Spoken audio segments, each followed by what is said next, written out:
கிறிஸ்துவின் நாமத்தில் இந்த நிகழ்ச்சிக்கு உங்களை அன்புடன் வரவேற்கிறோம். இப்போதும் கூட கரங்களை தட்டி உற்சாகமாய் மலைகள் விலகி போனாலும் பர்வதங்கள் பெயர்ந்து போனாலும் என்ற பாடலை பாடுவோமா?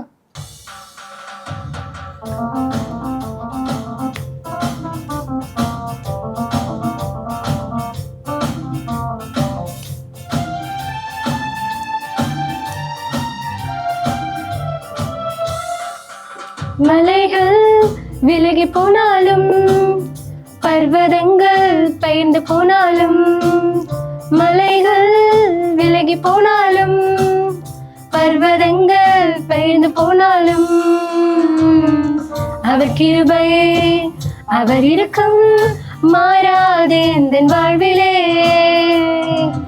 அவர் கிருபை அவர் இரக்கம் மாறாதே எந்தன் வாழ்விலே. மலைகள் விலகி போனாலும் பர்வதங்கள் பெயர்ந்து போனாலும், மலைகள் விலகி போனாலும் பர்வதங்கள் பெயர்ந்து போனாலும், அவர் கிருபை அவர் இரக்கம் மாறாதே எந்தன் வாழ்விலே. அவர் கிருபை அவர் இரக்கம் மாறாதே எந்தன் வாழ்விலே. என்னை விட்டு விலகாத ஆண்டவர், என்னை ஒரு போதும் கைவிடாத சிநேகிதர். என்னை விட்டு விலகாத ஆண்டவர், என்னை ஒரு போதும் கைவிடாத சிநேகிதர். எனக்காக ஜீவன் தந்த ரட்சகர், என் வாழ்வில் என்றும் போதுமானவர்.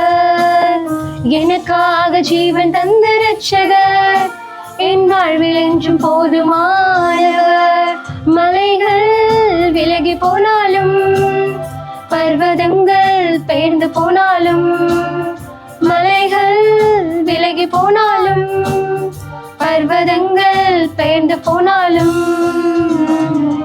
அவர் கிருபை அவர் இரக்கம் மாறாதே எந்தன் வாழ்விலே. அவர் கிருபை அவர் இரக்கம் மாறாதே எந்தன் வாழ்விலே. இப்போதும் கூட நம் கண்களை மூடி கர்த்தரை ஆராதிப்போமா? தாய் போல தேற்றி தந்தை போல ஆற்றி தோள் மீது சுமந்திடும் என் இயேசையா. தாய் போல தேற்றி தந்தை போல ஆற்றி தோள் மீது சுமந்திடும் என் இயேசையா.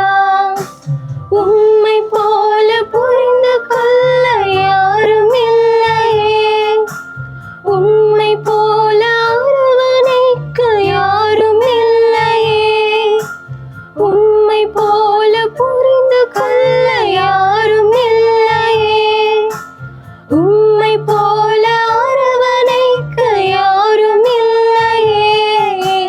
நீர் போதும் என் வாழ்விலே, என் இயேசையா நீர் போதும் என் வாழ்விலே. நீர் போதும் என் வாழ்விலே, என் இயேசையா நீர் போதும் என் வாழ்விலே. மலை போல துன்பம் என்னை சூழும் போது அதை பனி போல உருகிட செய்பவரே. மலை போல துன்பம் என்னை சூழும் போது அதை பனி போல உருகிட செய்பவரே. கண்மணி போல் என்னை காப்பவரே, உள்ளங்கையில் பொறித்தென்னை நினைப்பவரே. கண்மணி போல் என்னை காப்பவரே, உள்ளங்கையில் பொறித்தென்னை நினைப்பவரே. நீர் போதும் என் வாழ்விலே, என் இயேசையா நீர் போதும் என் வாழ்விலே. நீர் போதும் என் வாழ்விலே, என் இயேசையா நீர் போதும் என் வாழ்விலே. ஏசப்பா, நன்றி ஏசப்பா. இந்த வொர்ஷிப்பில் கூட நீங்கள் கிரியை செய்தீங்களே, அதற்காக உமக்கு நன்றி செலுத்தி துதிக்கிறோம் அப்பா. ஆசீர்வதிங்க. இயேசுவின் மூலம் ஜெபிக்கிறோம் நல்ல அன்பின் அருமை பிதாவே, ஆமென். ஆமென்.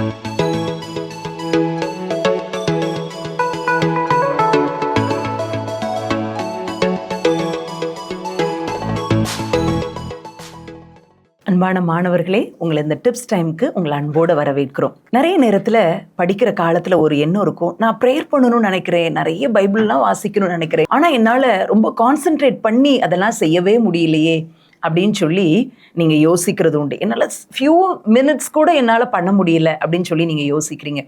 ஒன்றே ஒன்று ஞாபகம் வச்சுக்கணும், என்ன அப்படின்னா, ஒரு சின்ன ஒரு உதாரணத்தோடு அதை சொல்கிறேன். நீங்கள் ஒரு அடர்ந்த காட்டுக்குள்ளே நீங்கள் மாட்டிக்கிட்டீங்கன்னு வைங்க. உங்கள் கையில் ஆண்ட்ராய்டு செல்ஃபோன் இருக்குது, ஆனால் அதில் கொஞ்சம் தான் 20% தான் சார்ஜ் இருக்குது. நீங்கள் அந்த காட்டை விட்டு வெளியே வரணும் அப்படின்னு சொன்னோன்னா கட்டாயம் முக்கியமான கால்ஸை நீங்கள் பேசி வர்ற அந்த முக்கியமான காலை அட்டன் பண்ணால் தான் வெளியே வர முடியும். அப்படின்னா முதல்ல என்ன செய்யணும்னு நினைப்பீங்க, உங்களுடைய ஃபோனில் இருக்கிற அந்த 20% சார்ஜை எப்படியாவது நம்ம அப்படியே பத்திரப்படுத்திக்கணும் அப்படின்னு நினைப்பீங்க. உடனே என்ன செய்வீங்க, என்ன ஆப்ஸ் எல்லாம் அதில் ஓப்பனாக இருக்குது, தேவையில்லாத ஆப்ஸ் ஓப்பனாக இருக்கா, வாட்ஸ்அப் இருக்குதா, யூடியூப் இருக்குதா, ஃபேஸ்புக் இருக்குதா, இன்ஸ்டாகிராம் இருக்குதா, அதாவது ஃபோனை தவிர மற்ற எல்லா ஆப்ஸையும் என்ன செய்வீங்க, முதல்ல க்ளோஸ் பண்ணுவீங்க. அப்போ தான் நீங்கள் என்ன செய்ய முடியும், அந்த இருக்கிற சார்ஜை மெயின்டைன் பண்ணி தேவையான முக்கியமான வார்த்தைகளை பேசி முக்கியமான நபர்கள்ட்ட இருந்து அவங்கக்கிட்ட இருந்து காரியங்களை பெற்றுக்கொண்டு அந்த அடர்ந்த வழி தெரியாத காட்டிலேருந்து வெளியே வர முடியும். இது ஆண்டவரை தேடுறதுக்கு மாத்திரம் இல்லை, படிக்கிறதுக்கு எல்லாத்துக்குமே இதுதான். நிறைய நேரத்தில் நம்மளால் கான்சென்ட்ரேட் பண்ண முடியாததுக்கு காரணம் தேவையில்லாத நிறைய ஆப்ஸை நம்ம மைண்டில் ஓப்பன் பண்ணி வச்சுருக்கிறோம். அதனால தான் முக்கியமாக செய்ய வேண்டிய காரியம், முக்கியமாக நம்ம விழிச்சிருந்து செய்ய வேண்டிய நேரத்தை நிறைய ஆப்ஸ் ஓப்பனாக இருக்கிறதுனால சீக்கிரமாக அந்த சார்ஜ் போகிற மாதிரி நம்ம ரொம்ப பலனிலிருந்து அல்லது ரொம்ப டயர்டாகி செய்ய வேண்டிய முக்கியமான காரியத்துக்கு நேரம் இல்லாமல் போயிடுது. அன்பான மாணவர்களே, உங்களுக்கு இன்னைக்கு ஏசப்பா சொல்லி கொடுக்குறாங்க, தேவையில்லாத அப்ளிகேஷன்ஸை க்ளோஸ் பண்ணு அப்படின்னு சொல்லி கொடுக்குறாங்க. உன் வாழ்க்கையில் தேவையில்லாத காரியம், சில தேவையில்லாத நபர்கள்கிட்ட சேட் பண்ணுற காரியமாக இருக்கலாம், அல்லது தவறான வீடியோஸை பார்க்குற காரியங்களாக இருக்கலாம், அல்லது ஏதோ ஒன்று சும்மா ஸ்க்ரோல் பண்ணி பார்த்துட்டே இருக்கிற ஒரு ஹாபி மாதிரி சம்மந்தமே இல்லாமல் தேவையே இல்லாத ஒரு காரியத்தை நீ பார்த்து கொண்டிருக்கலாம். இதெல்லாம் தேவையில்லைன்னு சொல்லி நீ இந்த ஆப்ஸ் எல்லாம் க்ளோஸ் பண்ணனா உன் வாழ்க்கையில் நீ செய்ய வேண்டிய காரியம், நீ ஏம் வச்சு இலக்கு வச்சு செய்ய வேண்டிய காரியம், உனக்கு தேவையான எனர்ஜி எல்லாத்தையும் நீ பெற்றுக்கொண்டு நேர்த்தியாய் இந்த மாணவ பருவத்தை நீ வெற்றியாய் முடிக்க முடியும் அப்படிங்கிறதுல சந்தேகம் இல்லை. இந்த டிப்ஸை ஞாபகம் வச்சுக்கோ. ஃபோனை எடுக்கும்போது தேவையில்லாத ஆப்ஸ் எல்லாம் க்ளோஸ் பண்ணும்போது என் மைண்டில் தேவையில்லாத நிறைய ஆப்ஸ் ஓப்பனாக இருக்குதா அப்படின்னு ஜீசஸோட முன்னாடி நீ உன்னை ஆராய்ச்சி பார்த்து நீ சரிபடுத்தினான்னு சொன்னால் உன் வாழ்க்கை நிச்சயமாக உனக்கு, உன் ஃபேமிலிக்கு மட்டும் இல்லை, முழு உலகத்துக்குமே தேவன் உன்னை ஆசீர்வாதமாக மாற்றுவார். தேங்க்யூ.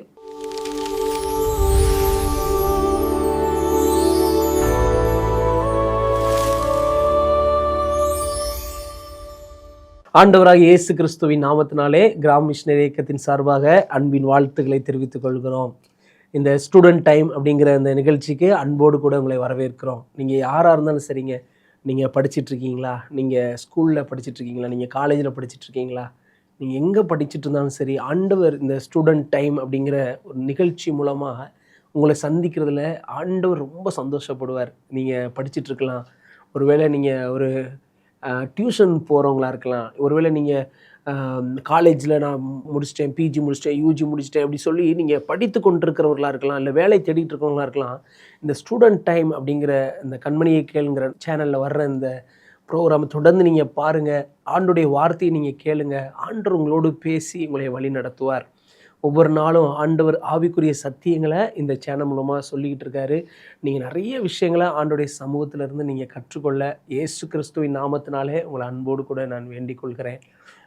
நீங்கள் தொடர்ந்து ஆண்டோடைய சத்தியத்தில் நிலைத்திருக்க, தினந்தோறும் பைபிள் வாசிக்கிறது, தனி ஜெபத்தை அதை நம்ம விட்டுறாதபடி. உலகம் நம்மளை அழுத்துங்க, செல்ஃபோன் நம்மளை அழுத்தும், இந்த உலகம் நம்மளை இழுக்கும், ஏதாவது நம்மளை செய்ய சொல்லி ஆண்டவர்கிட்ட நம்ம நெருங்காதபடி மற்ற எல்லா காரியங்களும் நம்மளை அழுத்தும். ஆனால் இதெல்லாம் தாண்டி ஆண்டவரே, நான் உங்கள் பிள்ளையாக இருக்கிறேன், நான் ஒரு படிக்கிற பிள்ளையாக இருக்கேன், என்னுடைய வாலிபத்தில் இருக்கிற பரிசுத்தத்தை நான் காத்துக்கொள்ளணும், என்னுடைய ஜெப வாழ்க்கையை நான் புதுப்பித்து கொள்ளணும்னு சொல்லி ஒவ்வொரு நாளும் ஆண்டவர்கிட்ட நீங்கள் ஜெபித்து கேட்டு செயல்படும் போது கர்த்தர் நம்முடைய வாழ்க்கையில பெரிய காரியங்களை செய்வார். இப்பொழுது நம்ம ஒரு சில வசனங்களை வாசித்து நம்ம அதில் இருக்கிற சத்தியங்களை நம்ம கொஞ்ச நேரம் தியானித்து நம்ம ஜெபம் பண்ணி முடிக்க போகிறோம். நம்ம ஜெபிப்போமா? ஜீவனுள்ள பிதாவே, இந்த அருமையான ஸ்டூடெண்ட் டைம் நிகழ்ச்சிக்காக உம்மை துதிக்கிறோம். ஆண்டவரே, எங்களோடு இணைந்திருக்கிற ஒவ்வொரு ஆண்டவரே சகோதர சகோதரிகளுக்காய் நன்றி சொல்லுகிறேன். ஆண்டவரே, உம்முடைய வார்த்தையை தியானிக்கும் பொழுது கர்த்தர் எங்களை பலப்படுத்துவீராக.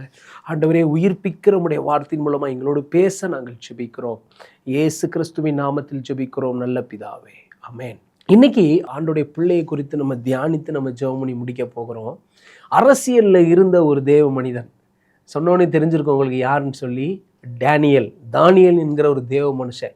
அவரை குறித்து ஒரு வசனம், ரொம்ப பிடிச்ச ஒரு வசனம் இருக்குது, அதை நான் வாசிக்க போகிறேன், கவனிங்க. அதை நீங்கள் குறித்து வச்சுக்கோங்க. இந்த வசனத்தின் மூலமாக ஆண்டவர் உங்களோட பேச போகிறார். அநேக நேரத்தில் ஸ்டூடெண்ட்டாக இருக்கிற உங்களுக்கு ரொம்ப ரொம்ப பிடிச்ச விஷயம் சொல்லுங்கள், வெற்றி. கரெக்ட். நம்ம வாழ்க்கையில் நம்ம ஜெயம் எடுக்கணும், நம்ம வெற்றி பெறணும், நம்ம எல்லாத்துலேயும் நம்ம சக்ஸஸாக இருக்கணும் அப்படின்னு சொல்லி நம்ம யோசிக்கிறோம் இல்லையா? ஆனால் அநேக நேரத்தில் நம்ம தோற்று போயிடுறோம், தெரியாமல் நம்ம விழுந்துடுறோம், எக்ஸாமில் ஃபெயில் ஆகிடுறோம். அநேக நேரத்தில் நம்ம செய்யணும்னு நினைக்கிறத செய்யாமல் தோற்று போயிடுறோம். அதனால் ஸ்கூலில், டீச்சர்ஸ் மத்தியில், வீட்டில் நிறைய இடத்துல நம்ம வெக்கி தலைகுலிகிற நேரம் கூட நமக்கு வரலாம். இன்றைக்கி ஆண்டவர் இந்த வசனத்து மூலமாக உங்களோடு என்னோடு பேச போகிறார். நான் வாசிக்கிறேன், கவனிங்க. உங்கள் கையில் பைபிள் இருந்தால் எடுத்துக்கோங்க. தானியேலின் புஸ்தகம் 6ஆம் அதிகாரம் அதில் 28வது வசனத்தை நான் உங்களுக்காக வாசிக்கிறேன். தானியேல் 6:28. தரியுவின் ராஜ்யபார காலத்திலும் பெர்சியனான கோரேசுடைய ராஜ்யபார காலத்திலும் தானியேலின் காரியம் ஜெயமாயிருந்தது. அல்லேலூயா.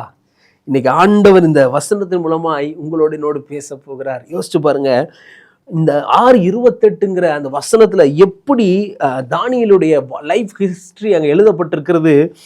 தானியேலின் காரியம் ஜெயமாயிருந்தது. அல்லேலூயா. இந்த வசனத்து மூலமா ஏசப்பா உங்கள்கிட்ட என்கிட்ட சொல்ற வார்த்தை என்ன? என் மகளே, என் மகனே, நீ என் பிள்ளையா இருக்கும் பட்சத்துல நீ எனக்காக என் சார்பிலே நீ பரிசுத்தமாய் வாழ ட்ரை பண்ற, எனக்காக நீ எதையாவது விளக்கிறேன் கொடுத்து நீ ஆண்டவரே நான் இப்படி வாழணும், இப்படி நான் கரெக்டாக இருக்கும் நீ நினைக்கிறீல, ஆண்டவர் இந்த வசனத்தின் மூலமாக எங்களோடு பேசுகிறார். உன் வாழ்க்கை ஜெயமா இருக்கும். அந்த எப்படி போட்டு பாருங்க, தரியுவின் ராஜ்யபார காலத்திலும் ஒரு கிங்டம், ஒரு பெரிய ராஜா. அந்த தரியு ராஜாவை பற்றி நமக்கு தெரியும், பயங்கரமான ஒரு ராஜா. அவரை பார்த்தா மந்திரிகள் பிரதானிகள்லாம் நடுங்குறாங்க. அப்படிப்பட்ட ஒரு ராஜாவாக இருக்கலாம், ஒரு பெரிய கிங்டமாக இருக்கலாம், ஒரு பெரிய ராஜரீகமான ஒரு ஆளாக இருக்கலாம் அவர். ஆனால் அந்த தரியு ராஜாவாக இருக்கட்டும், பெர்சியனாகிய கோரேஸ் அப்படிங்கிற இன்னொரு ஒரு ராஜாவாக இருக்கலாம், எந்த ராஜாக்கள் வந்தாலும் நீங்கள் என்ன முடியுது? தானியேலின் காரியம் ஜெயமாக இருந்தது.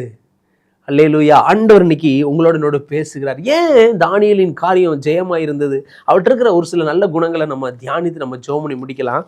எடுத்துக்கொள்ளுங்க. தானியேலின் புஸ்தகம் 1ஆம் அதிகாரத்தை வாசிங்க.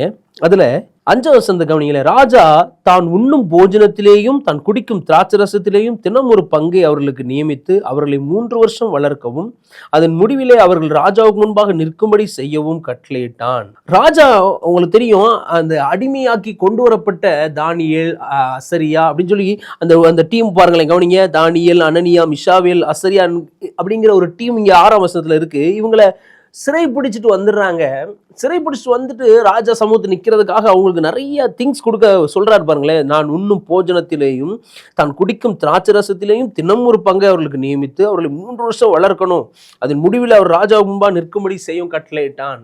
ஒரு ஆணை ஒன்று பிறப்பிக்கப்படுது, நீ இப்படிலாம் இருக்கணும், இப்படிதான் இருக்கணும்னு சொல்லி ஒரு ஸ்ட்ரிக்ட் ஆர்டர் அங்கே பிறப்பிக்கப்படுகிறது. ஆண்டவருக்கு பிரியமில்லாத ஒரு சில காரியங்கள் அதில் இருக்கலாம். தானியேல் என்ன முடிவெடுக்கிறாரு? இந்த போஜனத்தினால நான் தீட்டுப்படக்கூடாது, இந்த விஷயத்துல நான் தீட்டுப்படக்கூடாதுன்னு சொல்லி தானியேல் அங்க தீர்மானம் எடுக்கிறார். ஒரு மனிதனுடைய வெற்றியை நம்ம பார்க்கும்போது தானியேலுடைய காரியம் ஜெயமா இருந்ததுன்ற அந்த 6:28 நமக்கு ரொம்ப சந்தோஷமா இருக்கு. ஆனா அந்த 6:28க்கு தானியேல் வருவதற்கு தானியேலை எதெல்லாம் உருவாக்கினதுன்னு சொல்லி நம்ம இங்க பார்க்க போறோம். கவனிங்க. தானியேல் தன் இருதயத்துல தீர்மானம் பண்ணுகிறார். அருமையான இந்த சத்தத்தை கேட்டுக்கிட்டு இருக்க நீங்க யாருனாலும் சரி, ஆண்டவர் இன்னைக்கு உங்கள்கிட்ட என்கிட்ட எதிர்பார்க்குற காரியம் என்ன? நம்ம ஒரு தீர்மானம் எடுக்கிற பிள்ளைகளாக நம்ம இருக்கணும். நம்ம ஸ்கூலில் படிச்சுட்டு இருக்கலாம், நீங்கள் காலேஜில் படிக்கலாம். உங்கள் கூட இருக்கிற ஃப்ரெண்ட்ஸு வேறு பின்னணியிலேருந்து வந்திருப்பாங்க, வேறு டிஃப்ரெண்ட் இடத்துலேருந்து வந்திருப்பாங்க. அவங்களுடைய வளர்ப்பு முறை வேறையாக இருக்கலாம், அவங்க வாழ்க்கையில் அவங்க வேற மாதிரி இருந்திருக்கலாம். ஒருவேளை இங்கே யோசிச்சு பாருங்கள், எல்லாரையும் சிறை பிடிச்சிட்டு வந்தாங்க, எல்லாருமே ராஜா வீட்டு சாப்பாடு அடிச்சு சாப்பிட்றா அப்படின்னு தான் இருந்திருப்பாங்க. ஆனால் இங்கே தானியேல் என்ன தீர்மானம் பண்ணுறாரு? நோ, ராஜா சாப்பாடாக இருந்தா என்ன, அது தேவனுக்கு பிரியமில்லாத ஏதோ ஒன்று இருக்குது, எனக்கு அது வேணான்னு அவர் தன் இருதயத்துல ஒரு தீர்மானம் பண்றார், ஒரு முடிவெடுக்கிறார். ஆண்டவர் அட்ராக்ட் பண்ணிட்டாருங்க. ஏசப்பா தானியேலை பார்த்து சந்தோஷப்படுகிறார். நீங்க நம்ப மாட்டீங்க, தானியேலுக்கு எப்படிப்பட்ட கிருபையெல்லாம் கொடுத்தார். பரிசுத்த தேவனுடைய ஆவியுள்ள ஒரு தேவ மனுஷனா எழுதுகிற மேனே மேனே தெக்கேல் உப்பாசிங்கிற அந்த எழுத்தை மறைபொருளை கண்டுபிடிக்கிற ஒரு தேவ மனுஷனா கர்த்தர் தானியேலை உயர்த்துவதற்கு என்ன காரியம்? தானியேல் தன் இருதயத்தில் தீர்மானம் பண்ணுகிறார். அருமையான இந்த சத்தத்தை கேட்டுக்கிட்டு இருக்க நீங்கள் யாருனாலும் சரி, ஒருவேளை நீங்கள் சர்ச்சுக்கு போகாதவங்களோட கூட இருக்கலாம், நீ எதேச்சியாக கூட இந்த ப்ரோக்ராம் நீங்கள் பார்த்துக்கிட்டு இருக்கலாம். நான் சர்ச்சுக்கெலாம் போனதில்லை அண்ணே அப்படின்னு கூட நீங்கள் பார்த்துக்கிட்டு இருக்கலாம். ஆனால் ஆண்டவர் நீங்கள் உங்களோட பேசுகிறார். உங்கள் கூட படிக்கிற ஸ்கூல் ஃப்ரெண்ட்ஸ், உங்கள் கூட இருக்கிறவங்க எப்படிப்பட்ட வார்த்தைகளை பேசுகிறாங்க, நீங்கள் அந்த மாதிரி வார்த்தைகளை பேசுகிறீங்களா? ஆண்டவர் இன்னைக்கு நம்மளை பார்த்து அந்த வார்த்தையை கேட்குறார். நீ இப்படிப்பட்ட ஒரு அர்ப்பணிப்போடு, நீ இந்த மாதிரி நான் தீட்டுப்படுத்தக்கூடாதுன்னு சொல்லி நான் அப்படி ஒரு முடிவு எடுத்திருக்கிறேன்னா, எல்லாரும் சேர்ந்து ஒரு தவறான இடத்துக்கு போகிறாங்க, எங்கேயோ ஒன்று பிளான் பண்ணி அங்கே போகிறோம் இல்லை உங்களுக்கு அது தப்பாக படுதா, அம்மா அப்பா சொல்லியிருக்காங்க டயத்துக்கு வீட்டுக்கு வரணும்னு சொல்கிறாங்க, இவங்க போனால் லேட்டாக வரலாங்கிறாங்களா, அன்டைம் வரலாங்க, நோ அப்படின்னு ஒரு கடவுளுக்கு பயந்து நீங்கள் ஒரு தீர்மானம் எடுக்கிறீங்க பாருங்க, உங்கள் வாழ்க்கையில் 6/28 சக்ஸஸ் ஆக போகுதுங்க. என்ன? உங்களுடைய வாழ்க்கை முழுவதும் ஜெயமான வாழ்க்கை நீங்கள் வாழ போறீங்க. ஆண்டவருடைய அந்த சமூகத்தில் இருக்கிற அந்த வார்த்தையை கவனிங்களேன். தானியேல் தன் இருதயத்தில் தீர்மானம் பண்ணினார் அப்படின்னு நம்ம வாசிக்கணும். அடுத்து தானியேல்ட்ட இருந்து ஒரு குட் கேரக்டர் நம்ம உங்களுக்கு வாசிக்கிறேன், கவனிங்க. சரி கவனிங்க, தானியேல்ட்ட இருந்து இன்னொரு குட் கேரக்டர் வாசிக்கிறேன் கவனிங்க. தானியேல் 2ஆம் அதிகாரம் அதில் 17வது வசனத்தை கவனிங்க. பின்பு தானியேல் தன் வீட்டுக்கு போய் தானும் தன் தோழரும் பாபிலோனின் மற்ற ஞானிகளோடு கூட அழியாதபடிக்கு இந்த மறைபொருளை குறித்து பரலோகத்தின் தேவனை நோக்கி இரக்கம் கேட்கறதற்காக அனனியா, மிசாவேல், அசரியா என்னும் தன்னுடைய தோழருக்கு இந்த காரியத்தை அறிவித்தான். பாருங்க, தானியேல்ட்ட ஒரு ஸ்பிரிச்சுவல் டீம் இருந்துச்சுங்க. இன்னைக்கு நீங்கள் படிச்சுட்டு இருக்கலாம், நீங்கள் ஸ்டூடெண்ட்ஸாக இருக்கிறீங்க, நீங்கள் காலேஜில் படிக்கலாம், ஸ்கூலில் படிக்கலாம், உங்களுக்குன்னு ஒரு ஸ்பிரிச்சுவல் டீம் ஒன்று இருக்கணும். பாருங்க, மறைபொருளை வெளிப்படுத்துகிற தேவன்கிட்ட உங்க ஆண்டோட போய் பிளான் கேட்க போறாங்க. என்ன? ராஜாவுக்கு ஒரு சொப்பனை வருது. என்ன சொல்லிடுறாரு? நீங்க சொப்பனத்தையும் சொல்லணும், அது அர்த்தத்தையும் சொல்லணும், இல்லைன்னா உங்களை கொலை பண்ணி போட்டுருவேன்னு சொல்லி பயங்கரமா அங்க ராஜா டிக்ளேர் பண்றாரு. சொன்ன உடனே இவங்க ஒரு டீமா என்ன பண்றாங்க, உடனே தானியேல் என்ன சொல்றாரு, தனியா போய் ஒரு முடிவு எடுக்கல. என்ன யோசிக்கிறாரு? ஓகே, நம்ம எல்லாம் நம்மளுடைய ஃப்ரெண்ட்ஸ் எல்லாம் கூப்பிடுவோம், மறைபொருள்களை வெளிப்படுத்துகிற பரலோகத்தின் தேவன்கிட்ட அதை கேட்கறதுக்காக கூடி ஜெபிக்கிறாங்க. என்ன நடந்துச்சு? 19வது வசனம். பின்பு ராக்காரத்திலே தரிசனத்திலே தானியேலுக்கு மறைபொருள் வெளிப்படுத்தப்பட்டது. அல்லேலூயா. இங்க எவ்வளவு ஒரு மகிமையான ஒரு டீம் பாருங்களேன். ஃபர்ஸ்ட் நம்ம என்ன சொன்னேன், தானியேல் தன் இருதயத்திலே தான் தீட்டுப்படக்கூடாதுன்னு தீர்மானம் எடுக்கிறார். First point. 2வது, தானியேல்ட்ட இருந்த ஒரு குட் கேரக்டர் என்ன, ஒரு டீம் ஃபார்ம் பண்ணுகிறார். நம்ம ஜோம் பண்ணுவோம், நம்ம எதுக்கெல்லாம் நம்ம பிளான் பண்ணி ஜோம் பண்ணுவோம். நீங்கள் இதை கேட்டுக்கிட்டு இருக்க நீங்கள் படிச்சுட்டு இருக்கலாம், நீங்கள் ஸ்கூலில் நீங்கள் படிச்சுட்டு இருக்கலாம், நீங்கள் காலேஜில் படிக்கலாம், நீங்கள் 2-3 ஃப்ரெண்ட்ஸாக சேர்ந்து வாரத்தில் ஒரு நாள் எங்கேயாவது சேர்ந்து ஜோம் பண்ணுங்களேன். எங்கேயாவது பேசி முடிச்சுட்டு டக்குன்னு நீங்கள் ஒரு சின்ன ப்ரேயர் செல் ஃபார்ம் பண்ணலாம். தங்கச்சிமாராக இருக்கீங்களா, நீங்கள் ஒரு 4 தங்கச்சிமாராக சேர்ந்து, இல்லை அக்காமாராக இருக்கீங்களா, 4 அக்காமாராக சேர்ந்து ஒரு சின்ன ப்ரேயர் ஃபார்ம் பண்ணலாம். தம்பிமாராக இருக்கிறீங்களா, நீங்கள் எல்லாம் சேர்ந்து டக்குன்னு ஒரு 4 பேர் சேர்ந்து ஒரு சின்ன ஒரு பாட்டை பாடி பைபிளில் ஒரு வசனத்தை தியானித்து ஜோம் பண்ணி ஒரு 10-15 நிமிஷத்தில் முடிக்கலாம். நம்முடைய ஊழியத்தில் நாக்கிங் ப்ரேயர்னு ஒன்று இருக்குது. டெய்லி 10 நிமிஷம் ஃபோனில் வாட்ஸ்அப்பில் ஒரு 5-6 பேர் சேர்ந்து டெய்லி ஒரு 5 நிமிஷம் 10 நிமிஷம் ஜோம் பண்ணிட்டு டக்கு டக்குன்னு நீங்கள் அடுத்து முடிச்சுட்டு போகலாம். இதில் இந்த ஜெபங்கள் அப்படிங்கிறது ஃப்ரெண்ட்ஸாக சேர்ந்து ஒரு டீமாக சேர்ந்து ஜெபிக்கிறதுங்கிறது அது தேவனுக்கு முன்பாக ரொம்ப சந்தோஷமான விஷயம். இதில் இந்த மாதிரி பாயிண்ட் எல்லாம் தேவன் கவனிப்பார். அருமையான வாலிப சகோதரனே சகோதரி, நீங்கள் எங்கே போனாலும் ஆண்டவருடைய கண்கள் உங்களை பார்த்துக்கிட்டே இருக்குங்க. ஏன் தானியேலுடைய லைஃப்ல ஜெயமா இருந்தது? ஏன் உங்க வாழ்க்கையில என் வாழ்க்கையில நம்ம தோல்வியை சந்திக்கிறோம்? தானியேலுக்கு இப்படிப்பட்ட அற்புதங்கள், அர்ப்பணிப்புகள் அவர்கிட்ட இருந்ததுங்க.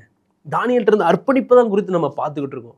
ஃபர்ஸ்ட் நம்ம என்ன பார்த்தோம், தன்னுடைய இருதயத்திலே தீர்மானம் பண்ணுகிறார். ஏன் தவறான காரியத்துக்கு நான் உடன்படக்கூடாது, நம்ம அப்படி ஃபர்ஸ்ட் ஒரு தீர்மானம். 2வது, தானியேல்ட்ட ஒரு நல்ல ஜெபிக்கிற ஒரு டீம் இருந்தாங்க, கூடி பரலோகத்தின் தேவனை நோக்கி பார்க்கிறதுக்கு டீம். என்ன நடந்துச்சு? அந்த 19வது வசனத்துடைய பின்பகுதி கவனிங்க. அப்பொழுது தானியேல் பரலோகத்தின் தேவனை ஸ்தோத்தரித்தான். ஏன்னா ஆண்டவருடைய வெளிப்பாடு அங்க கிடைச்சிருச்சுங்க. ஆண்டவர்கிட்ட இருந்த அந்த தரிசனம் அந்த வெளிப்பட்டது அந்த ராத்திரியில. யோசிச்சு பாருங்க, அருமையான இந்த வசனத்தை கவனிங்க.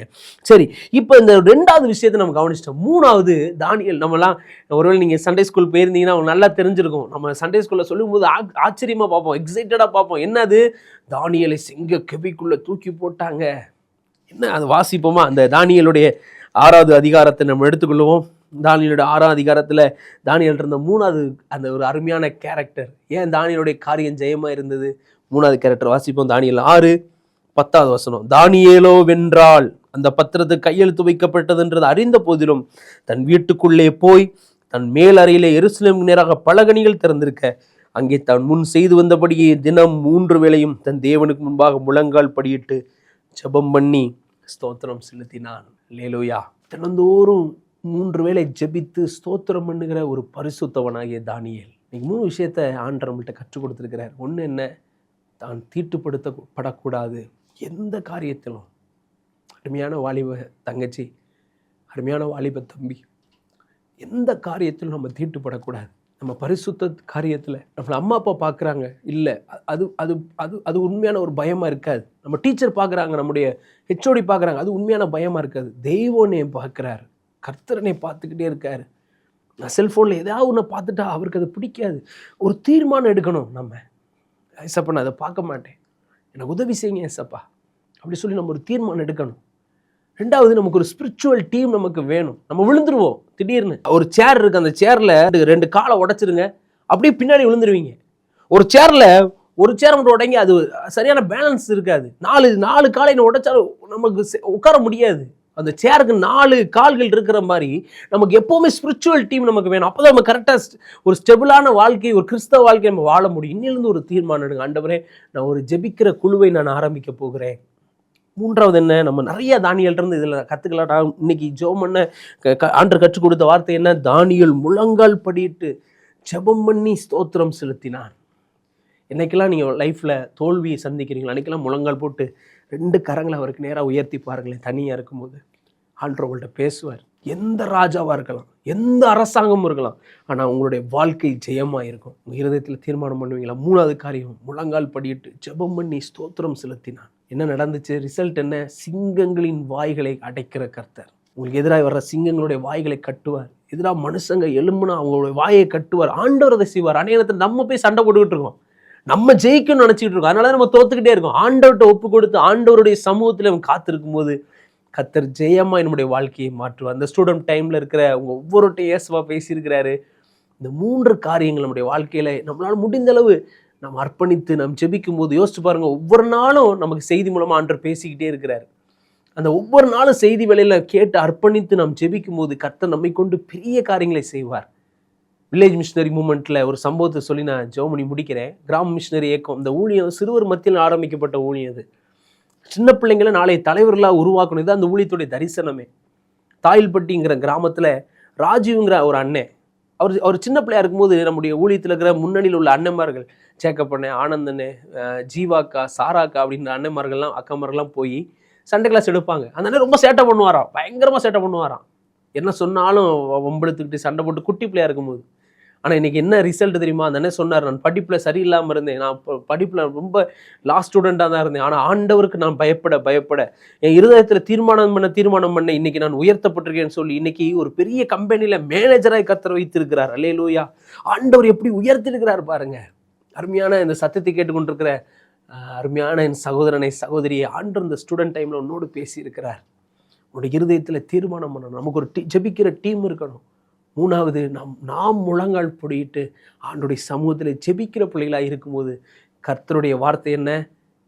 தானியேல் 6:28, தானியேலின் காரியம் ஜெயமாயிருந்தது. ஜெபம் அன்பின் ஆண்டவரே, இந்த அருமையான வேலைக்காக உம்மை ஸ்தோத்திரிக்கிறோம் அப்பா. வாழ்க்கையில் தோல்வியோடு இருக்கிற ஒவ்வொருவருக்காக ஜெபிக்கிறேன். நான் படித்து பிரயோஜனம் இல்லை, நான் வீட்டில் இருந்து எந்த பிரயோஜனம் இல்லை, நான் எல்லாராலையும் ஒதுக்கப்பட்டிருக்கிறேன், மறக்கடிக்கப்பட்டிருக்கிறேன்னு ஆண்டவரே யாராவது இந்த செய்தியை சோர்ந்து போய் கேட்டுக்கொண்டிருப்பார்களானால் ஆண்டவரே நீர் இந்த நேரத்தில் அவர்களை உற்சாகப்படுத்துவீராக, பலப்படுத்துவீராக. ஆண்டவரே தானியேலின் காரியம் ஜெயமாயிருந்தது என்ற வார்த்தையின்படி ஜெயத்தை கட்டளையிட நாங்கள் ஜெபிக்கிறோம். ஆண்டவரே ஊழியர்களாக குடும்பமாக இணைந்து அவர்களை ஆசீர்வதித்து ஜெபிக்கிறோம். இயேசு கிறிஸ்துவின் நாமத்தில் ஜெபிக்கிறேன் நல்ல பிதாவே, ஆமென்.